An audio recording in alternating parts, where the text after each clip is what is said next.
আশুলিয়ার ধামসোনা ইউনিয়নের ভাদাইলে কয়েক লাখ মানুষের বসবাস। এলাকা জুড়ে রয়েছে শতাধিক শিল্প কারখানা ও বেশ কয়েকটি শিক্ষা প্রতিষ্ঠান। এ এলাকার প্রধান সড়ক থেকে শুরু করে প্রতিটি শাখা সড়কই খানাখন্দে ভরা। ঝুঁকিপূর্ণ এ সড়ক দিয়ে প্রতিদিন যাতায়াত করে হাজার হাজার কর্মজীবী মানুষ।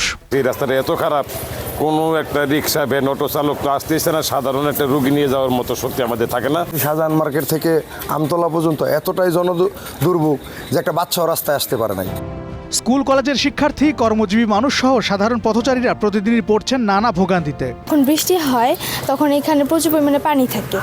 যারা বিভিন্ন প্রতিষ্ঠানে চাকরি করে তাদেরও প্রবলেম হয় এবং আমাদেরও প্রবলেম হয়। আমাদের স্কুলে আসতে দেরি হয় রাস্তা নষ্টের জন্য, তাই শ্রেণী শিক্ষক অনেক বকা দেয়।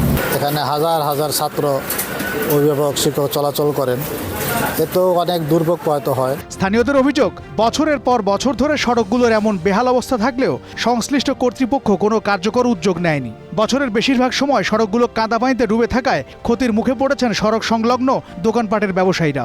বাড়ি বাঁধা হয় না, ব্যবসা বাণিজ্য নাই, কিচ্ছু করার মতো নাই, বাধাইটা থাকেই না। এখানে আমাদের ড্রেনটা খুবই দরকার, স্কুলের মানুষ চলাফেরা করা যায়, বাচ্চারা অনেক সমস্যা। দ্রুত পর্যবেক্ষণ শেষে ক্ষতিগ্রস্ত সড়কগুলো সংস্কার করা হবে বলে জানিয়েছে প্রশাসন। যতগুলো গুরুত্বপূর্ণ রাস্তা আছে সেগুলোতে আসলে আমরা কিছু রাস্তার কাজ ইতিমধ্যে করেছি এবং কিছু রাস্তার কাজ আমাদের পরিকল্পনায় রয়েছে।